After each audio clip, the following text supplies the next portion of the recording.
invitarlo esta mañana a que me acompañe a la palabra del Señor en el libro de Reyes, primer libro de Reyes, capítulo 18, versículo 21. Ya ustedes más o menos se dan una idea de lo que dice este pasaje. Primer libro de Reyes, capítulo 21, y también vamos a leer después el versículo 24. Si lo tiene, diga amén. Y si no lo tiene, alabe al Señor. Cristo vive, hermanos. Cristo vive. Amén. Perfecto. Estaba probando el sonido. Dice primer libro de Reyes 18:21. Acercándose Elías a todo el pueblo, dijo: ¿hasta cuándo claudicaréis vosotros entre dos pensamientos? Si Jehová es Dios, seguidle, y si Baal, id en pos de él. Y el pueblo no respondió palabra. Versículo 24. Invocad luego vosotros el nombre de vuestros dioses, y yo invocaré el nombre de Jehová, y el Dios que respondiese por medio de fuego, ese sea Dios. Y todo el pueblo respondió diciendo: bien dicho. Gracias, Señor, por esta palabra. Te pido que seas tú quien bendiga nuestras vidas. No queremos ser oidores, sino también hacedores de ella. En el nombre de Jesús, amén y amén. El mensaje que Elías estaba dando, o Dios a través de Elías estaba dando en este pasaje, el mensaje central era muy claro. Y el mensaje era: no se puede servir a dos señores. No se puede ser frío, te tiene que ser frío o caliente. No se puede ser fuente de dos aguas. No se puede ser inconstante en los caminos. El mensaje central de Elías a la nación de Israel era radical. Se debe tomar una decisión sin vacilamientos. ¿Estás con Dios o estás en contra de Él? ¿O servimos a Dios o servimos a las cosas del mundo? Pero no podemos estar titubeando entre dos pensamientos. Y ese es el tema que yo le he dado el día de hoy a este mensaje: entre dos pensamientos. El profeta Elías, en el monte o en la cima del monte Carmelo, bajo la unción, bajo el denuedo del Dios Todopoderoso, desafió al pueblo a tomar una decisión. Desafió a un pueblo que estaba indeciso en seguir su camino. Y la pregunta que le hace en la Nueva Traducción Viviente dice: ¿hasta cuándo seguirán indecisos, titubeando entre dos opiniones? Es tiempo, hermanos, de tomar decisiones firmes sin vuelta atrás. Necesitamos, hermano, tomar decisiones que nos lleven a buen camino. Tenemos que tomar decisiones que nos ayuden a adorar a Dios aún más todavía. Necesitamos tomar decisiones de dejar todo atrás y seguir en pos de Dios. Hermanos, tal vez muchos de nosotros estamos entre dos decisiones. A veces tenemos doble pensamiento, decimos: ¿lo hago o no lo hago? ¿Eso está bien o no está bien? ¿Voy a la iglesia o no voy a la iglesia? ¿Me quedo en casa o me voy al culto? Pero, ¿sabe? No estamos ya en tiempos de estar indecisos. Hay quienes han dicho que nosotros posiblemente seamos la última generación antes de que Cristo venga. Estamos a tiempo de que el Señor venga por su iglesia. Y todavía no tenemos la decisión firme en algunos. Algunos sí, pero otros todavía están indecisos. Están como el pueblo de Israel, que no saben qué hacer, si servir a las cosas del mundo o servir a Dios. Pero es tiempo, hermanos, de tomar decisiones firmes sin vuelta atrás. Como dijo Elías, si el Señor es Dios, seguidle. Y si Baal, entonces ir en pos de él. Así de radical, hermanos, es el Señor. Él nos pide todo o nada. Él pide de nosotros que le seamos fieles o no. En la pregunta que le hizo un escriba a Jesús sobre el gran mandamiento, Jesús le contestó: amarás al Señor tu Dios con todo tu corazón, con toda tu alma, con toda tu mente y con todas tus fuerzas. El común denominador es con todo. El Señor no dice amarás al Señor a medias.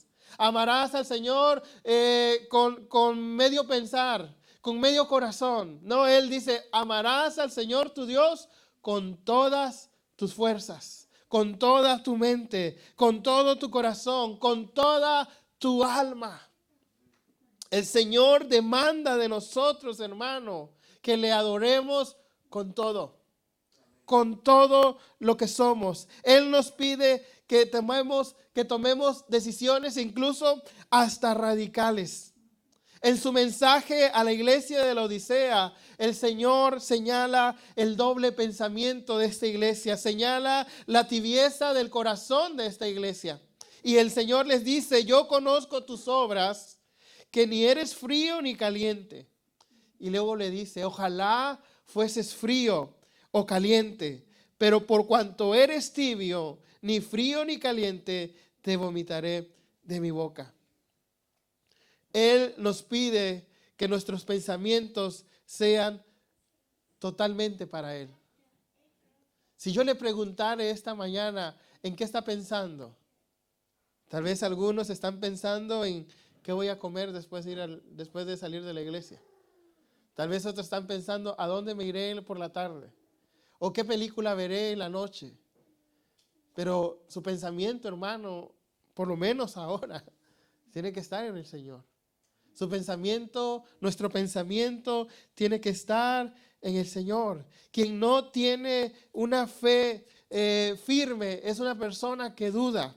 Y una persona que duda es una persona que su lealtad hacia Dios está dividida. Como diría Santiago en primera de Santiago 6 y 8 en la Nueva Traducción Viviente, dice: porque una persona que duda tiene la lealtad dividida y es tan inestable como una ola de mar que el viento arrastra y empuja de un lado a otro. Esas personas no deberían esperar nada del Señor. Su lealtad, miren lo que dice, su lealtad está dividida entre Dios y el mundo. Y son inestables en todo lo que hacen. ¿En dónde está nuestra lealtad? ¿Nuestra lealtad está en las cosas de Dios? ¿Nuestra lealtad está en hacer la voluntad de Dios sobre todas las cosas? La palabra claudicar también se traduce como vacilar. Y una persona que vacila, o está dando la idea de una persona que camina con dificultad, porque no sabe si ir para acá o si ir para allá. No sabe si quedarse o no sabe si irse, y está caminando con dificultad. Y un cristiano así, hermano, siempre termina flaqueando en su caminar con Cristo. Un cristiano así siempre está dudando de las promesas de Dios. Un cristiano así es inconstante en todo su caminar con Cristo. Pero nosotros, hermanos, debemos de tomar la firme decisión de seguir a Cristo a pesar de todo. A pesar de seguir a Cristo, a pesar de las dificultades que puedan venir a nuestra vida, tenemos que seguirle. Porque Él tiene cuidado de nosotros. Porque Él cuida de nosotros, porque sus pensamientos son de bien para nosotros y no de mal, para darnos un fin y una esperanza. Hermanos, no estamos más seguros que estando del lado de Cristo. No hay lugar más seguro que estando en las manos del Señor. Hermano, por eso no podemos, o si alguien está pensando en claudicar, como dice la palabra, en vacilar en cierto momento, hermano, no tenga duda que en los brazos del Señor, que en las manos del Señor, usted está seguro. Y nada podrá apartarle del amor de Dios. Ni hambre, ni tribulación, ni muerte, ni filo de espada, ni persecución. Dice la palabra, ninguna cosa creada podrá apartarte del amor de Dios en Cristo Jesús. El amor de Dios hacia nosotros no podrá ser apartado por ninguna de estas cosas. Este pasaje normalmente es conocido como Elías y los profetas de Baal. Hay quienes le han dado también el título como Elías confronta y la confrontación de Jehová contra Baal. Pero realmente si leemos bien el versículo 21, nos daremos cuenta que Dios no está confrontándose con Baal. Dios está confrontando al pueblo. Dios le está dando un mensaje al pueblo y le dice, ¿hasta cuándo? Como diciendo, ya me tienen hasta aquí, en cierta manera. Y dice, ¿hasta cuándo van a seguir con las mismas cosas? ¿Hasta cuándo van a seguir haciendo lo de siempre? Es más, ahora mismo decide a quién vas a servir, a quién vas a seguir. ¿Vas a seguir a Dios o lo vas a dejar? Es tiempo de tomar esa decisión. En el pasaje leemos cómo Elías primero señala la indecisión del pueblo de Dios. El pueblo de Dios estaba en medio de un juicio divino. Recuerde que tenía 3 años y medio sin llover. Y este era un juicio por la maldad que había ocasionado el rey Acab y su esposa. Este era un juicio porque habían desviado el corazón del pueblo a adorar a los dioses falsos. Habían desviado el corazón del pueblo a adorar a Baal. Y esta es la consecuencia de ese abandono del Señor. El Señor ya se los había dicho o ya se los había advertido a través de Moisés cuando le dijo, si te niegas a escuchar al Señor tu Dios y no obedeces los mandamientos y los decretos que te entrego hoy, caerá sobre ti las siguientes maldiciones. Y entre ellas dice, el Señor te castigará con epidemias mortales, fiebres malignas e inflamaciones, con calor sofocante y sequía. Y más adelante sigue diciendo, sobre tu cabeza el cielo será como bronce, bajo tus pies la tierra será como hierro. En lugar de lluvia, el Señor enviará sobre tus campos polvo y arena, del cielo lloverá solo cenizas. Esto era la consecuencia de haber abandonado a Dios. Esta era la consecuencia de que el pueblo estuviese indeciso en servir a 2 señores. Estaban sirviendo a 2 señores. Querían servir a Dios, pero también les atraían las cosas del mundo. Y era tiempo de hacer un alto. La sequía que estaba viviendo el pueblo en los tiempos del rey Acab era una consecuencia, de la vida de desobediencia de este pueblo. Por eso, hermanos, tenemos que tener mucho cuidado en este aspecto. Tenemos que ser fieles a Dios, tenemos que seguir a Dios, porque dice también la palabra que si seguimos a Dios, si obedecemos su palabra, si le obedecemos en sus mandamientos, dice todas estas bendiciones te seguirán. No que nosotros la andemos buscando, no que nosotros andemos tras las bendiciones, sino que las bendiciones vendrán sobre nosotros. Las bendiciones estarán sobre nosotros. Por eso debemos ser obedientes a la palabra de Dios. Debemos ser obedientes a lo que el Señor nos pide. Posiblemente hay quienes no estén viviendo una sequía física. Y estoy hablando de manera personal. No lo estoy hablando como iglesia, estoy hablando de tu persona. Hay quienes tal vez no estemos viviendo, me voy a incluir porque después va a decir, el hermano no se incluyó. Hay quienes estemos viviendo una sequía personal, espiritual personal. Es probable que muchos individualmente estamos Hay muchos que tal vez nos hemos apartado de la fuente de agua viva.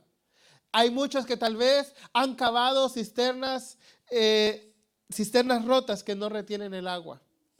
Y todo esto como consecuencia, tal vez no hay una sequía física, como digo, pero sí hay una sequía espiritual. Si vemos dentro de nosotros, tal vez venimos al culto, como decía Enrique al principio, ¿a qué venimos? Y tal vez muchos de nosotros venimos, aplaudimos, cantamos, pero realmente estamos sintiendo lo que cantamos. Como le dijeron al eunuco, ¿entiendes lo que lees? Y la pregunta es aquí, ¿entendemos cuando adoramos? Dice la palabra que nosotros somos lo que adoramos. Cuando habla acerca de las imágenes, dice, tienen ojos y no ven, oídos y no oyen, manos y no palpan, pies y no caminan. Y al final dice, semejantes son los que le adoran. Nosotros nos convertimos en lo que adoramos. Hermanos, ¿cómo estamos adorando a Dios? ¿Estamos adorando a un Dios vivo o estamos adorando a un Dios muerto? Hermanos, si estamos adorando a un Dios vivo, tenemos que estar gozosos, tenemos que estar alegres, porque Cristo vive. Tenemos que estar adorando a Dios con alegría, con ánimo, teniendo entendimiento, dice Pablo a los romanos, entendimiento del cual es vuestro culto racional. Cuando nosotros cantamos, entendemos lo que cantamos. Cuando nosotros adoramos en verdad, como dice su palabra, en espíritu y en verdad. O solo venimos y aplaudimos y nos sentimos bien en ese momento, pero cuando salimos las cosas cambian. Hermano, tenemos que tomar la decisión de adorar a Dios, de saber que nosotros adoramos a un Dios vivo. Y si adoramos a un Dios vivo, entonces tenemos que caminar en pos de Él. Entonces no podemos vacilar en nuestras decisiones. Si llega, hay quienes dicen, ojalá fuese lunes ya. Porque dice para pasar el domingo, pero ojalá que nosotros dijésemos, anhelo el domingo, anhelo que ya llegue el domingo o el día de culto para estar en la presencia de Dios, para estar en la casa de Dios. Yo lo busco en mi casa, sí, yo lo busco de forma personal, sí, pero anhelo estar con mis hermanos juntos, alabando y bendiciendo el nombre de Dios. Hermanos, tenemos que anhelar esto. Estamos en tiempos, hermanos, de tomar decisiones. Es tiempo de hacer un alto en nuestro caminar y decir, Señor, te adoraré con todo. Es tiempo de hacer un alto en lo que estamos haciendo y empezar a mirar al cielo. Es tiempo de hacer un alto, hermanos, y ver hacia arriba donde está sentado Cristo a la diestra del Padre. Es tiempo de hacer un alto y dejar de claudicar entre dos pensamientos. Le aseguro que tal vez algunos que no vinieron hoy habrán dicho, bueno, es que estoy muy cansado, o tengo mucho sueño, o me desvelé anoche, y por alguna otra razón no lo hicieron, no vinieron, pero estaban dudando, voy o no voy, me levanto o no me levanto, ¿sí? Pero nosotros, hermanos, ustedes que están aquí, ustedes han vencido, han vencido al sueño. Han vencido a las ganas de quedarse arropado con una mantita y un chocolate y unos churritos ahí. No es que les quiera dar hambre, hermanos, pero han vencido porque están aquí con un propósito, con un motivo, y es adorar al Señor. El Señor a través de Elías confronta al pueblo. Es como si el Señor dijese, hasta aquí. Porque dice, ¿hasta cuándo? ¿Hasta cuándo van a seguir con esto? Hasta aquí. El Señor no está dispuesto a compartir su gloria con los Baales, le estaba diciendo al pueblo. El Señor no estaba dispuesto a tolerar el doble ánimo de la nación. Muchos de ellos afirmaban conocer a Dios, pero con su manera de actuar, con sus hechos, lo negaban. Dios nos pide no titubear entre dos pensamientos. Dios nos pide que tomemos buenas decisiones. Dios nos pide que seamos fieles a Él. Y hablando de las decisiones, hermanos, si nosotros no tomamos decisiones, créame que alguien más las tomará por nosotros. Y la decisión que otros tomen no nos va a gustar. Así que es tiempo de tomar decisiones correctas. La pregunta de Elías, ¿hasta cuándo claudicaréis en dos pensamientos? Me encanta la respuesta del pueblo, porque dice la palabra que el pueblo no respondió palabra, se quedó callado. Como que dijeron, ups, estaba hablando Dios. No estaba hablando una persona, realmente Dios les estaba hablando. Realmente estaban viviendo así y se quedaron callados. Y dijeron, uff, esto es difícil. Y Elías dice, ¿hasta cuándo? Vamos, respondan. Y el pueblo no respondió. En un tiempo atrás, hermanos, el pueblo tuvo que responder a esta pregunta. En la época de Josué, Israel fue desafiado a escoger a quién iban a servir. En Josué 24, 14, 15 dice la palabra: ahora pues temed a Jehová y servirle con integridad y verdad. Y si mal os parece servir a Jehová, escogeos hoy a quién sirváis. Si a los dioses a quienes sirvieron vuestros padres cuando estuvieron al otro lado del río, o a los dioses de los amorreos en cuya tierra habitáis, pero sépase que mi casa y yo serviremos al Señor. ¿Sabe qué respondió el pueblo? Dice la palabra que el pueblo respondió, así sea, serviremos al Señor y no adoraremos a los dioses de estas naciones. Y en cuanto muere Josué, allá van a adorar a los dioses de las naciones. Allá van en pos de los ídolos. ¿Cuánto le duró esa emoción? Porque fue una emoción. No fue algo que ellos pensaran y dijeran, adoraremos a Dios. Adoraremos a Dios a pesar de las circunstancias, como los 3 jóvenes hebreos que no doblaron sus rodillas a la imagen de Baal y dijeron, si Dios nos salva, pues que nos salve, y si no nos salva, pues que no nos salve, pero sabe, oh rey, no adoraremos a tu imagen. ¿Sabe? Ellos tenían decisiones firmes. Nosotros tenemos que tomar decisiones firmes. Si Jehová es Dios, vamos a seguirle, porque Él es verdadero Dios. El segundo punto, Elías está señalando la incapacidad de los dioses, los de los falsos dioses. Primero señala la incapacidad del pueblo de tomar decisiones, pero aquí le está señalando la incapacidad de los falsos dioses. Elías propone hacer una prueba equitativa en la cual se demostraría quién era el verdadero Dios. Ahí se demostraría quién era el Dios de Israel. Se demostraría quién era el único Dios, no solo sobre Israel, sino sobre la faz de la tierra. Con la intención de que el pueblo afirmase de una vez su compromiso con Dios, Él le dice, vamos a hacer esto. Ustedes adoren y hagan sacrificio a Baal, y yo sacrificaré a Jehová. Y el primero que responda con fuego, ese es el Dios de Israel. Por nada Elías era llamado el profeta de fuego.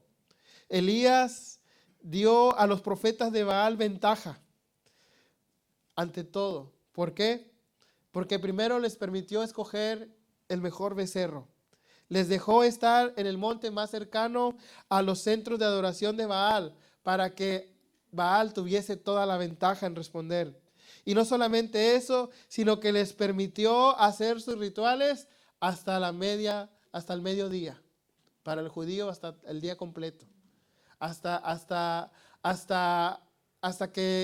el mediodía le permitió que ellos hicieran sus rituales. Y a pesar de que los profetas de Baal estuvieron gritando desde la mañana hasta el mediodía, Baal, respóndenos, Baal, respóndenos. Y dando brincos alrededor del altar, sabe que al final de todo esto no se escuchó respuesta. Ellos intentaban hacer bajar la presencia de Dios, decimos en México, a brincos y a sombrerazos. Ellos querían bajar la presencia de Dios gritando y saltando. ¿Se le afigura algún parecido a la realidad a veces en algunas iglesias? que están brincando y gritando y Dios, y tirándose al suelo tal vez y diciendo Dios. Pero ¿sabe? En este caso, cuando estos hombres lo hicieron, los de Baal lo hicieron, al final Baal no respondió. Qué lamentable, hermano, es cuando una persona pone todo su empeño, toda su energía, todas sus fuerzas, todo su tiempo, cuando invierte mucho. Qué lamentable es cuando al final de todo el esfuerzo, no escuchas respuesta. Eso pasa cuando vamos al mundo. ¿Cuánta gente ha invertido tanto en el mundo? ¿Cuánta gente ha dejado a Dios por irse al mundo y ha hecho todo lo que quiere? Pero al final no encontró la respuesta que buscaba. Al final se vino aún más derrotado. Se vino sin esperanza alguna. Cuando en Cristo tenía toda la esperanza. Cuando en Cristo tenía todo. ¿Cuántas veces hace falta tomar decisiones correctas que nos animen a seguir a Dios? Necesitamos tomar decisiones correctas que no nos expongan o que nos lleven a buscar las cosas del mundo donde no está Dios. El apóstol Juan lo dice claramente en su primera carta: no améis al mundo ni a las cosas que están en el mundo. Si alguno ama al mundo, el amor del Padre no está en él. ¿Qué es lo que el mundo ofrece, hermanos? El mundo está apostando a los deseos carnales. El mundo ofrece deseos de los deseos de la carne, los deseos de los ojos y la vanagloria de esta vida. Pero dice también Juan que el mundo pasa y sus deseos también. Pero el que hace la voluntad de Dios permanece para siempre. Aquí podemos ver la falsedad que el mundo nos ofrece. Por eso tenemos que tomar la decisión correcta de seguir a Dios. Hay quienes tomaron su decisión de servir a Dios. Hay quienes tomaron, la decisión de no servir a Dios. En el caso de Saúl, recuerda al rey Saúl, un hombre que fue escogido para ser el primer rey de Israel, y al final Saúl no obedece a Dios. Él le interesa más lo que dice la gente de él que lo que Dios le ha pedido hacer. Cuando Dios le da la orden de ir y derrotar a los amonitas y Agag, el rey amonita, él le perdona la vida cuando la sentencia de Dios era exterminarlo a él y a todo el pueblo. Y él le perdona la vida al rey y le perdona la vida a lo mejor de los animales. Y luego cuando Samuel escucha a Dios decirle, me pesa haber puesto a Saúl por rey porque no me ha obedecido. Y no solamente eso, sino que también Saúl se atreve a hacer sacrificios a Dios cuando no le tocaba hacer el sacrificio. Y cuando Samuel llega delante de él, le dice Samuel al rey Saúl: se complace Jehová tanto en los holocaustos y víctimas como el que se obedezca a la palabra de Jehová. Ciertamente obedecer es mejor que los sacrificios, y el prestar atención que la grosura de los carneros, porque como pecado de adivinación es la rebeldía, y como ídolos e idolatría la abstinación. Por cuanto tú desechaste, fíjese lo que hizo Saúl, el rey Saúl, por cuanto tú desechaste la palabra del Señor, Él también te ha desechado a ti como rey.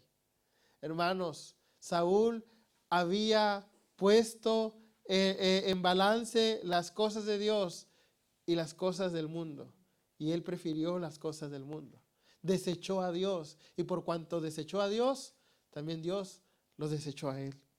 Otro ejemplo que vemos en la palabra es el pueblo de Israel en tiempo de los jueces. Ya lo decíamos, después de la muerte de Josué y todos los grandes que habían cruzado el mar, el río Jordán, ellos rechazaron al Señor. Cuando Él les dijo, escogeos a quién servir, como decíamos ahorita, Y dice, pero mi casa y yo serviremos al Señor. Aunque ellos dijeron, no, serviremos al Señor. Ahora los vemos sirviendo a los dioses de esas naciones. Se levantó, dice la palabra, una generación que no conocía al Señor.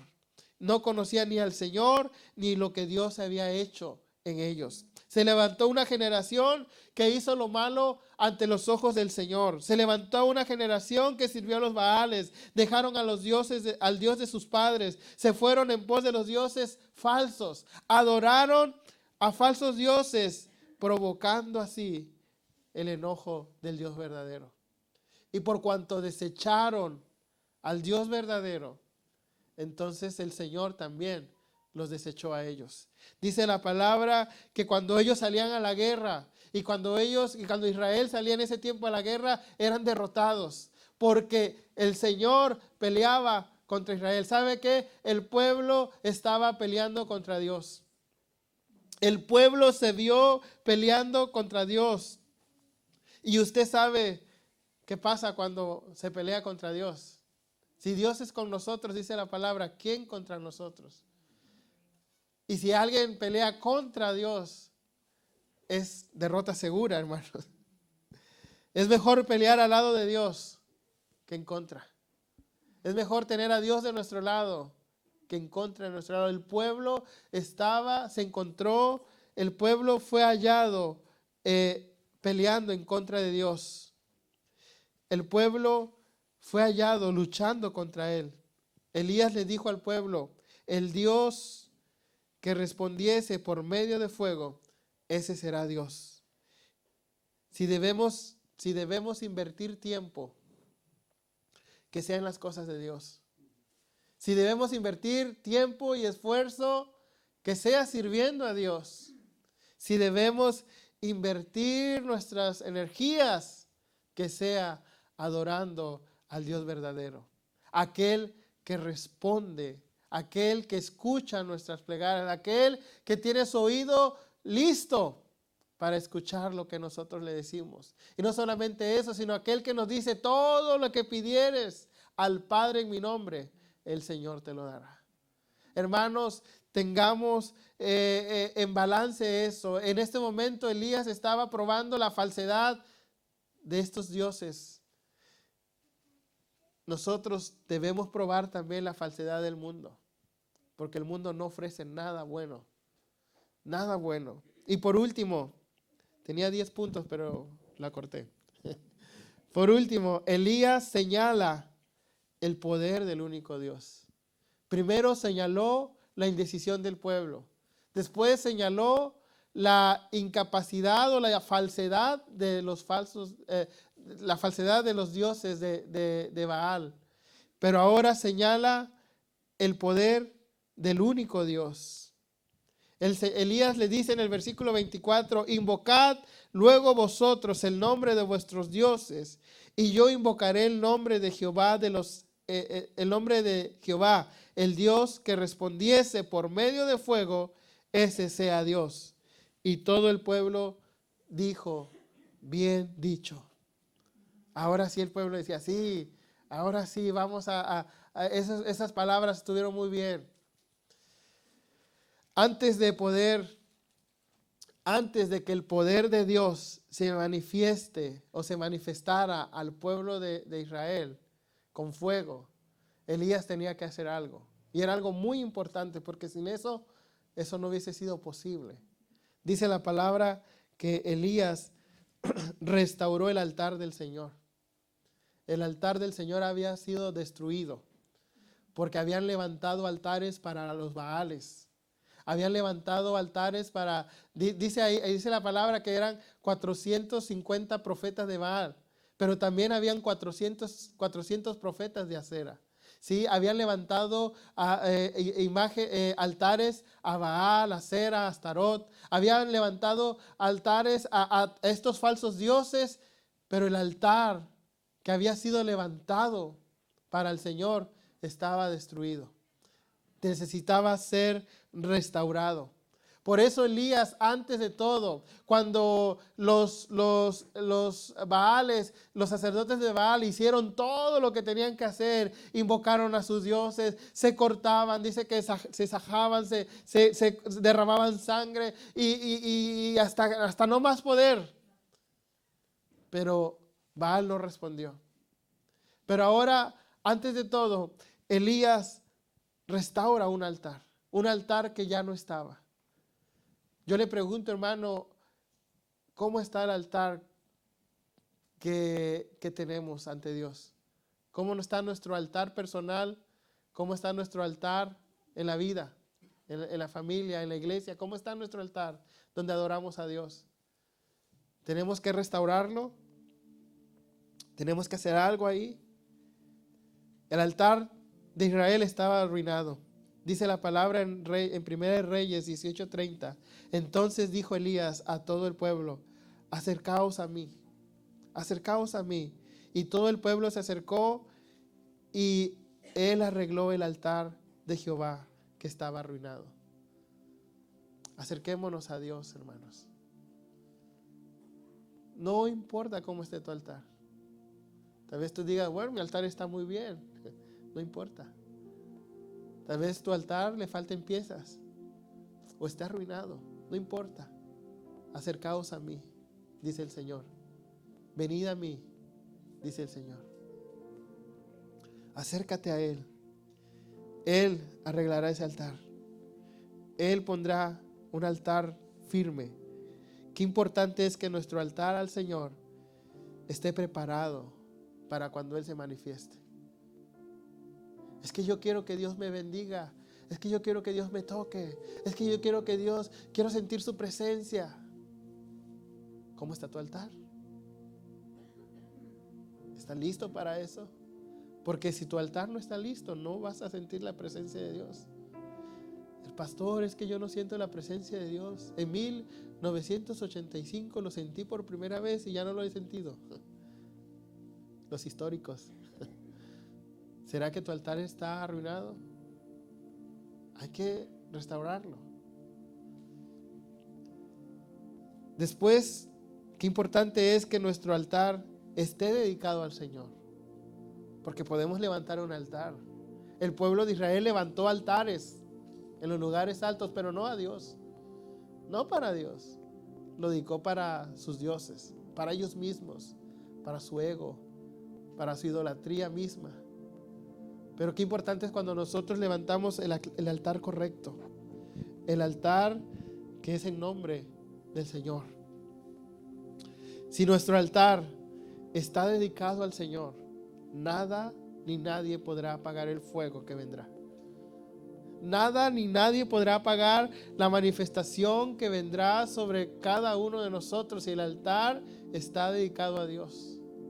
Dice la palabra que Elías le dijo: preparen luego la leña, y cortó al buey en pedazos y lo puso sobre la leña y dijo: llenad 4 cántaros de agua y derramadla sobre el holocausto y sobre la leña. Y dijo: hacedlo otra vez, y lo hicieron. Y dijo: aún hacedlo la tercera vez.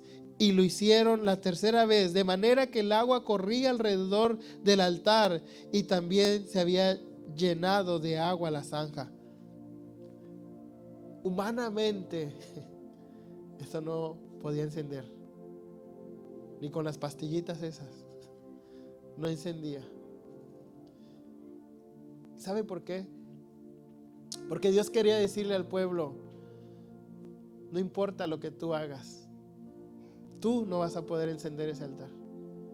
Tal vez el altar que Dios que tenemos para Dios, tal vez el altar no solamente esté arruinado. Tal vez tratas de restaurarlo y lo estás haciendo, pero vienen las circunstancias y las llenan de agua. Vienen los pensamientos de ¿para qué seguir? Y lo llenan de agua. Viene algún problema a tu vida y lo llenan de agua. Y tú dices: ¿cuándo voy a hacer esto? ¿Cuándo voy a sentir la presencia de Dios si todo lo que viene está en contra mía? No importa. Lo importante no eres tú. Lo importante es quién lo va a encender. Lo importante no es lo que esté en el altar, todo lo que el mundo le puede echar, porque tal vez tú salgas con ánimos de predicar, de evangelizar en la calle y la gente te señale y te diga: estás loco, ¿cómo se te ocurre? O les des un tratado y te lo tiren y todas esas cosas, como que es echarle agua al altar y decir: ¿cómo voy a adorar a Dios así? ¿Cómo voy a adorar a Dios con este ánimo? Pero sabe, no importa, porque tú no lo vas a encender, lo va a encender Dios. Dice la palabra que el Señor responde a las oraciones sencillas. Baal, ¿no? Baal gritaron, se sajaron, derramaron sangre y lo hicieron brincando, saltando. No sabían cómo llamar la atención. Hasta Elías se burló y le dijo: oh, griten más fuerte, tal vez está ocupado. Y no hubo respuesta. Pero cuando nosotros oramos a Dios con una oración sencilla, no necesitamos hacer tanto estruendo, tanto escándalo, pero cuando oramos a Dios, nada podrá evitar que arda el fuego divino.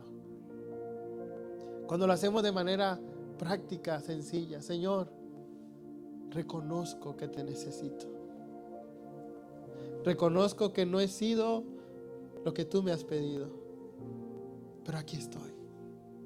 Reconozco que tengo muchos errores y voy a seguir cometiendo errores, y tú lo sabes, pero aquí estoy. Reconozco que no soy el más capacitado para esto, pero aquí estoy. Cuando reconocemos eso delante de Dios, esa oración sencilla dice: hijo, eso es lo que quería escuchar, porque yo me fortalezco en tu debilidad. Porque cuando tú eres débil, yo soy fuerte. Dice la palabra del Señor: cuando llegó la hora de ofrecer el holocausto, la hora exacta, no en cualquier momento, cuando llegó la hora de ofrecer el sacrificio, el holocausto, se acercó el profeta Elías y dijo: responde, Jehová, responde, para que conozca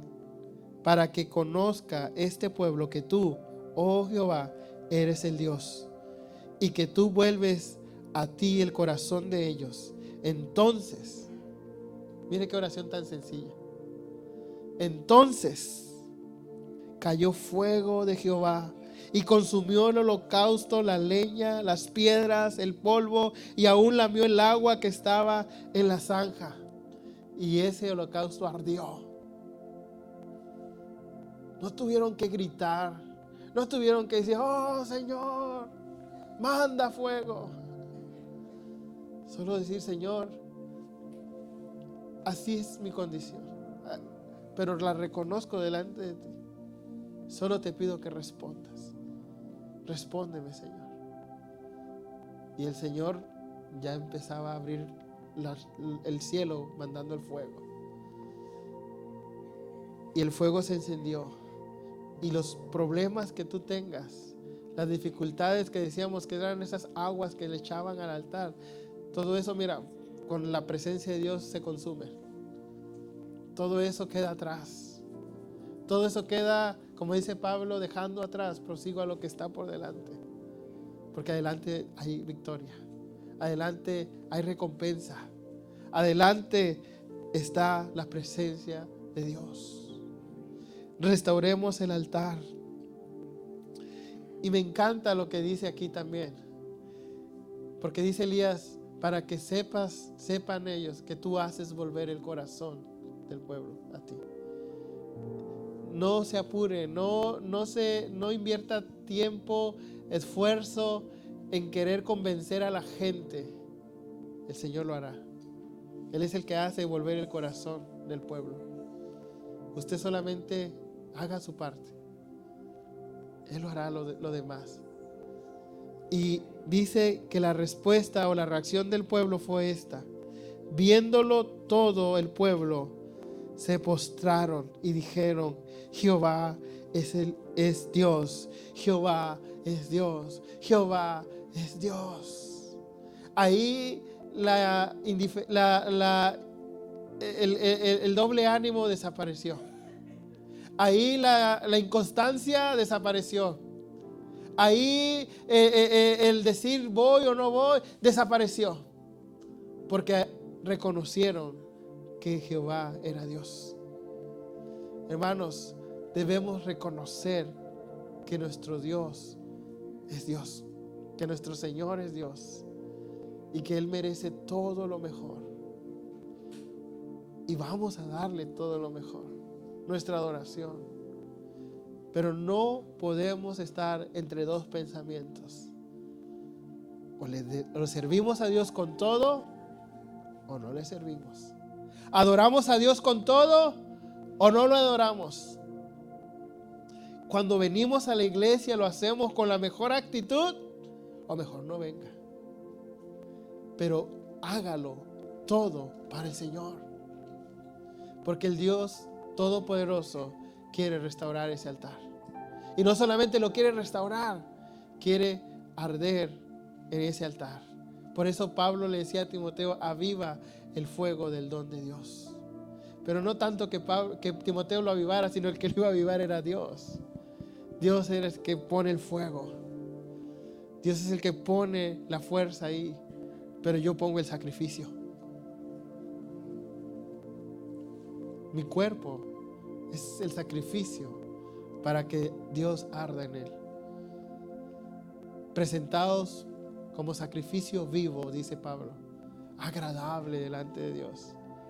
Y si yo me pongo como sacrificio delante de Dios, Él hará todo lo demás. Amén.